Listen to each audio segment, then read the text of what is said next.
This is Rekha Kushwaha and welcome to M for teaching. हाजिर हूँ आप सभी के सामने new lesson and new content के साथ। आप लोगों की डिमांड के तौर पर मैंने स्टार्ट कर दी है सीरीज जो आप लोगों के लिए मोस्ट हेल्पफुल रहेंगे अपकमिंग 2020 के ऑल एग्जाम्स के लिए। सो अपना पॉजिटिव फीडबैक एंड सपोर्ट देने के लिए स्टार्टिंग में ही लाइक इट जरूर कर दीजिए, क्योंकि आप लोग वीडियो देखने के बाद भूल जाते हैं। तो मैं यही चाहूंगी आप लोगों का मोटिवेशनल फीडबैक मुझे यूं ही मिलेगा, तो मैं ऐसे ही आप लोगों के सामने रेगुलर कंटेंट लेकर आती रहूंगी। तो लाइक इट जरूर कर दीजिए। अपकमिंग ऑल टीचिंग एग्जाम से रिलेटेड हमारे टॉप 10 क्वेश्चंस होंगे, बट 10 क्वेश्चन से हम सीखने वाले हैं आज 30 क्वेश्चंस, यानी कि फुल एक्सप्लेनेशन के साथ साथ आप लोगों के सामने क्वेश्चंस मिलेंगे। सीडीपी जो as a particular every teaching exam में आता है ये कंटेंट। तो स्टार्ट करेंगे आज की वीडियो को। फर्स्ट ऑफ ऑल आप लोगों के सामने डिस्क्रिप्शन में ये 4 लिंक दिए गए हैं एम फॉर टीचिंग से पूरी तरीके से जुड़ने के लिए। लिंक आप लोगों को डिस्क्रिप्शन में मिल जाएंगे। किसी भी लिंक पर क्लिक करेंगे तो आप लोग ऑटोमेटिक वहां पर ज्वाइन हो जाएंगे। मेन जो लिंक है वो है हमारा व्हाट्सएप ग्रुप। इस ग्रुप से जुड़ने के बाद आप लोग कंटिन्यू कर सकते हैं अपनी एडवांस लर्निंग को, क्योंकि यहाँ पर डेली क्विज कंडक्ट होती है। साथ ही आप लोगों को बहुत सारा कंटेंट जो एज अ वैलिड और रेलिवेंट कंटेंट है अपकमिंग और टीचिंग एग्जाम से रिलेटेड वो आप लोगों को प्रोवाइड होगा और आप लोग अपने कोई भी डाउट को क्लियर कर सकते हैं। तो डिस्क्रिप्शन में दिए गए ग्रुप से जरूर जुड़ें ताकि आप लोगों को रेगुलर कंटेंट के अकॉर्डिंग सारे के सारे डाउट्स आप लोगों के क्लियर हो जाएं और आप लोगों की लर्निंग बहुत अच्छे और अमेजिंग तरीके से कंटिन्यू चल सके। सो स्टार्ट करेंगे आज के टॉप 10 क्वेश्चंस की और ये टॉप 10 क्वेश्चन आप लोगों के लिए मोस्ट हेल्पफुल होने वाले हैं, क्योंकि ये ऑलरेडी प्रीवियस ईयर के क्वेश्चन पेपर्स में आ चुके हैं।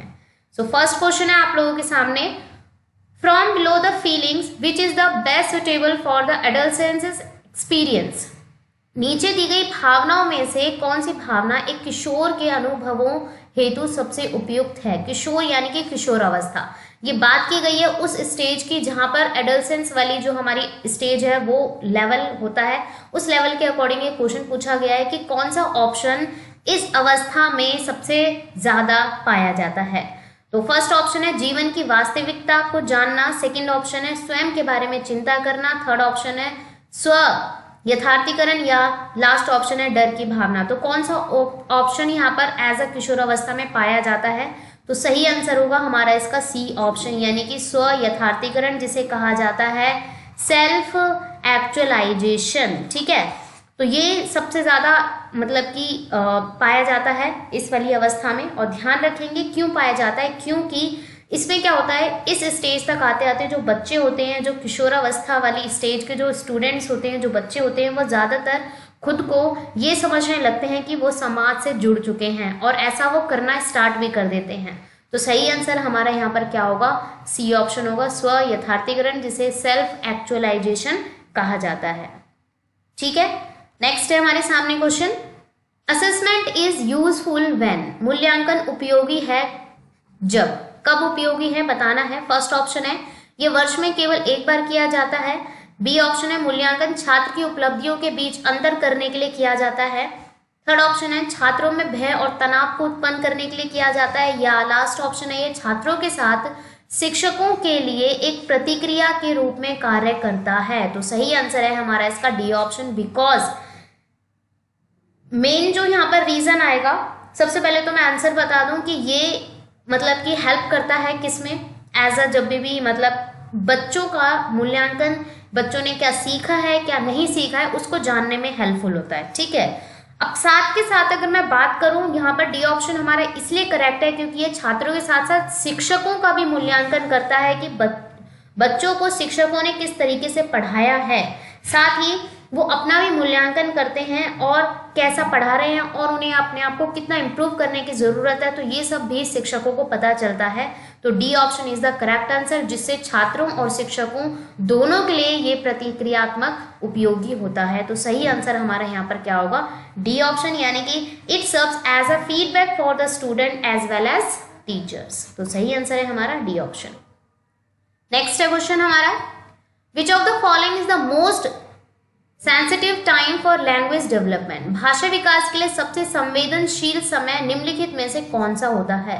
मध्य बचपन का समय, वयस्कावस्था का समय, प्रारंभिक बचपन का समय, या जन्म पूर्व का समय। तो सही आंसर है हमारा इसका सी ऑप्शन, यानी कि प्रारंभिक बचपन का समय, जिसे कहा जाता है अर्ली चाइल्डहुड टाइम।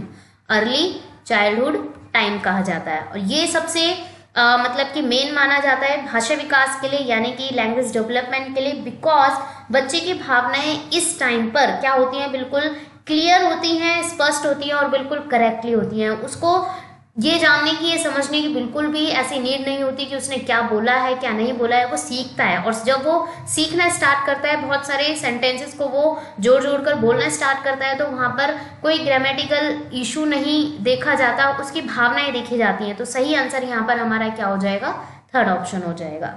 नेक्स्ट है हमारे सामने question, Naina always discuss in a group with the students on any topic, she is following which of the following approaches.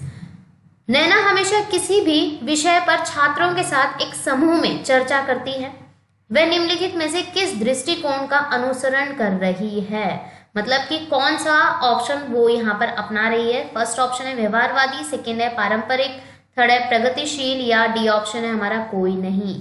तो सही आंसर है हमारा इसका D option, sorry C option, यानी कि प्रगतिशील, यानी कि प्रोग्रेसिव एजुकेशन को अपना रही है वो यहाँ पर। क्योंकि प्रगतिशील शिक्षा क्या करती है, प्रगतिशील शिक्षा जो फॉलो करती है या जो हमें सिखाती है किसी भी कार्य को करके सीखने पर दबाव देती है, हमें फोर्स करती है, बच्चों को फोर्स करती है कि कोई भी कार्य अगर सीखा जाए तो उसे करके सीखा जाए।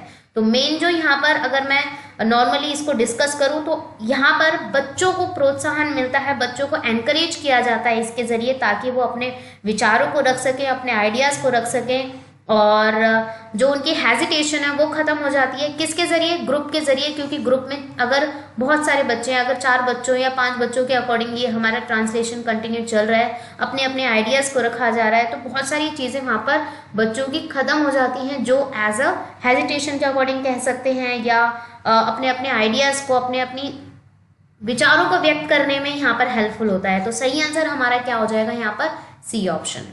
ठीक है, नेक्स्ट है क्वेश्चन हमारा, the pre operational stage is the second stage in Piaget theory of cognitive development. This stage begins and lasts until the stage of, यानी कि पूर्व संक्रियात्मक चरण जो जीन पियाजे के द्वारा दिया गया है और प्रतिपादित संज्ञानात्मक विकास सिद्धांत का दूसरा चरण है, सेकेंड स्टेप है। यह चरण किस आयु से शुरू होता है और किस आयु में समाप्त हो जाता है। इस टॉपिक को ऑलरेडी मैं क्लियर कर चुकी हूँ, आप लोग देख सकते हैं कमेंट सेक्शन में जाकर, या डिस्क्रिप्शन में, या आप लोगों को प्लेलिस्ट में मिल जाएगा ये पूरा टॉपिक की कौन कौन सी चीज़ें जो क्लियर की हैं मैंने पियाजे की थ्योरी से रिलेटेड, तो वो चीज़ें मिल जाएंगी। तो कौन से मतलब कि एज के अकॉर्डिंग बताना है कि कहाँ से स्टार्ट होता है और कहाँ पे ख़त्म होती है वो एज। तो सही आंसर यहाँ पर हमारा करेक्ट आंसर होगा, इट इज़ बी ऑप्शन, यानी कि 2 वर्ष की आयु से शुरू होता है और 7 वर्ष की आयु तक जो सेकेंड स्टेप है, जो दूसरा चरण है, वो खत्म हो जाता है। तो सही आंसर है हमारा इसका correct answer, it is B option. Next है हमारा question, according to the development stages of Freud which stage is considered to be the early school, यानी कि फ्रेड के विकास के चरणों के अनुसार किस चरण को प्रारंभिक विद्यालय माना जाता है। सुषुप्तावस्था, बाल्यावस्था, गुदावस्था या लैंगिक अवस्था। तो सही आंसर है हमारा इसका डी ऑप्शन, यानी कि लैंगिक अवस्था। क्योंकि लैंगिक अवस्था के बारे में अगर मैं बात करूं, इसे कहा जाता है फैलिक स्टेज। ठीक है, फैलिक स्टेज आप लोग ध्यान रखेंगे, इसका इंग्लिश में पर्टिकुलर इसे बोला जाता है फैलिक स्टेज, यानी कि लैंगिक अवस्था। और इस अवस्था में कहाँ से कहाँ तक के बच्चों को डिवाइड किया गया है, इसका मैंने पूरा यहाँ पर पर्टिकुलर पैराग्राफ दिया हुआ है कि सबसे पहले अगर हम बात करें, इनको 5 स्टेप्स में बांटा गया है, 5 चरणों में बांटा गया है। फ्रेड के व्यक्तित्व संबंधी विचारों को मनोवैज्ञानिक विकास का सिद्धांत भी कहा जाता है। ठीक है, सबसे पहले तो ये याद रखना है, फ्रेड ने इसे 5 चरणों में विभाजित किया है। सबसे पहला है मौखिक अवस्था। मौखिक अवस्था जो जन्म से 1 वर्ष तक की होती है। गुदावस्था जिसे कहा जाता है एज अ एनल स्टेज, गुदावस्था को एनल स्टेज कहा जाता है, ये याद रखेंगे। और ये होती है 2 वर्ष से 3 वर्ष तक। लैंगिक अवस्था जिसे फैलिक स्टेज कहा जाता है 4 वर्ष से 5 वर्ष तक होती है ये। सुषुप्तावस्था जो 6 से 12 वर्ष तक होती है और इसे कहा जाता है लेटेंसी स्टेज, लेटेंसी स्टेज कहा जाता है इसे। ठीक है, और जननिक अवस्था जो 12 से 20 वर्ष तक चलती है। और फ्राइड के ये लैंगिक अवस्था के अनुसार ये बिल्कुल एक करेक्ट आंसर है हमारा डी ऑप्शन। लैंगिक अवस्था को पहला मतलब कि प्रारंभिक जिसे बोलते हैं विद्यालय माना गया है। तो सही आंसर है हमारा इसका डी ऑप्शन। और इसके अंदर कौन सी स्टेज तक के बच्चे आते हैं? 4 से 5 वर्ष तक के बच्चे आते हैं। नेक्स्ट है क्वेश्चन हमारा, Meena wants to join the navy but her peers and parents make fun of her. The cause of their making fun of the girls aspiration is. Meena नौसेना में शामिल होना चाहती है लेकिन उसके साथी और माता पिता उसका मजाक उड़ाते हैं। लड़की की ख्वाहिश का मजाक बनने का क्या कारण हो सकता है? फर्स्ट ऑप्शन है क्योंकि मीना नौसेना में शामिल होने के योग्य नहीं है। बी ऑप्शन है वे आकस्मिक टिप्पणी कर रहे हैं। थर्ड ऑप्शन लड़कियां शारीरिक रूप से कमजोर होती हैं। ये लास्ट ऑप्शन है लैंगिक भेदभाव पूर्ण। ये क्वेश्चन बहुत ज्यादा रिपीट होता है इस तरीके से, मैं जरूरी नहीं है कि यही क्वेश्चन हो, बट जो हमारा एज अ जेंडर डिस्क्रिमिनेटरी वाला जो क्वेश्चन होता है वो ऑलवेज आप लोगों के सामने आएगा। 1 से 2 क्वेश्चन एवरी टीचिंग एग्जाम में मिलेंगे। तो सही आंसर हमारा यहाँ पर डी ऑप्शन है लैंगिक भेदभाव पूर्ण व्यवहार, यानी कि जेंडर डिस्क्रिमिनेटरी बिहेवियर हमेशा होता है कि बोला जाता है या लोग सोचते हैं या उनके पेरेंट्स सोचते हैं या उनके फ्रेंड सर्कल में जो भी होता है वो ये सोचते हैं कि जो लड़कियां होती हैं वो कमज़ोर होती हैं, इसलिए वो आर्मी में नौसेना में जाने में सक्षम नहीं है, इसलिए वो इस तरीके की टिप्पणी करते हैं। तो डी ऑप्शन यहाँ पर क्या होगा इस क्वेश्चन के अकॉर्डिंग बिल्कुल सही आंसर है। नेक्स्ट है हमारा question, Who said an individual is intelligent in proportion as he is able to carry on abstract thinking? किसने कहा कि एक व्यक्ति अमूर्त सोच रखने में सक्षम होने के अनुपात में बुद्धिमान है? तो ये स्टेटमेंट किसने रखी थी? तो ये स्टेटमेंट रखी थी हमारी बी ऑप्शन यानी कि टर्मन ने।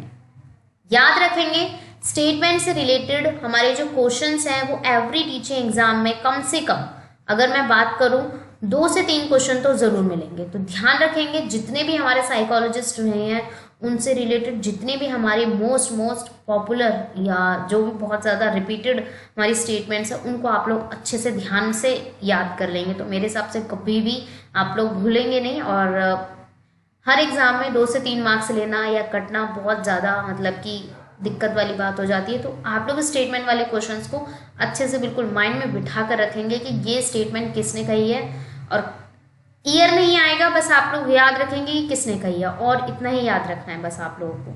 नेक्स्ट है क्वेश्चन हमारा, the smallest sound unit in a language that distinguish meaning is. किसी भाषा की सबसे छोटी ध्वनि की इकाई जिसका अर्थ भिन्न है उसे क्या कहा जाता है? फोनेम, मोर्फेम, शब्द या वाक्य? तो सही आंसर है हमारा इसका ए ऑप्शन यानी कि फोनेम कहा जाता है। और अगर मैं बात करूं फोनेम के बारे में, ये भाषा के भीतर का अर्थ होता है, मतलब कि किसी भी भाषा के अंदर का अर्थ होता है, भीतर का अर्थ होता है, और इस अर्थ के अकॉर्डिंग जो परिवर्तन है वो हमें समझ तो आ जाता है बट उसका एक्चुअल में कोई मीनिंग नहीं होता, इसका स्वयं का कोई मीनिंग नहीं होता। याद रखेंगे उसके स्वयं का कोई मीनिंग नहीं होता बट अर्थ को स्पष्ट करने में समझाने में हमारी मदद करता है। तो ए ऑप्शन क्या होगा? बिल्कुल करेक्ट आंसर होगा। नेक्स्ट है हमारा क्वेश्चन और ये लास्ट क्वेश्चन है हमारा, process of transmission of culture, the process whereby man learns the rule and practices of the social group set. यानी कि संस्कृत के संचरण की प्रक्रिया वह प्रक्रिया है जिससे मनुष्य सामाजिक समूह के नियमों और प्रथाओं को सीखता है। तो ये किसने कहा है? ये स्टेटमेंट किसने कही है, किसने रखी है ये स्टेटमेंट? तो ये रखी है हमारे ए ऑप्शन यानी कि वुसली ने। तो याद रखेंगे वुसली ने ये स्टेटमेंट रखी है और ध्यान रखेंगे कि ये जो है पर्टिकुलर ये भी या इस तरीके की स्टेटमेंट्स भी आप लोगों को ध्यान में रखनी है। तो ऐसे ही क्वेश्चंस आप लोगों के सामने अगर आते रहेंगे तो मेरे हिसाब से तो कभी आप भूलेंगे नहीं, इसीलिए मैंने हिंदी और इंग्लिश दोनों में ही क्वेश्चन को यहाँ पर प्रोवाइड करवाया आप लोगों के लिए, ताकि कई बार ऐसा होता है कि हम बेशक हिंदी मीडियम से बिलोंग करते हैं बट कई बार हमें हिंदी मीडियम की लैंग्वेज समझ नहीं आती है तो हम इंग्लिश के जो हमारा मीडियम होता है वहाँ पर भी क्वेश्चन को इजीली समझ लेते हैं। तो वो भी एक मतलब कि हमारे मार्क्स को अच्छे से अच्छे गेन करने में हेल्प करता है। तो यहाँ पर इसीलिए मैंने दोनों लैंग्वेजेस का यूज़ किया है आप लोगों के लिए। तो कंटिन्यू करेंगे, आप दोनों ही लैंग्वेज को समझने की और पढ़ने की कोशिश करेंगे। तो सही आंसर यहाँ पर हमारा ए ऑप्शन है। तो ये था आप लोगों के सामने 10 क्वेश्चंस का पूरा एक कंटेंट, और आगे मैं इस सीरीज को ऐसे ही बढ़ाती रहूँगी 10 से 15 से 20 क्वेश्चन, और ये ऐसे ही मैराथन क्लास के अकॉर्डिंग कंटिन्यू होगा। और मैं चाहूँगी कि एक दिन हम मैराथन क्लास को स्टार्ट करें ताकि आप लोगों के रिवीजन बिल्कुल बेस्ट से बेस्ट बन सके।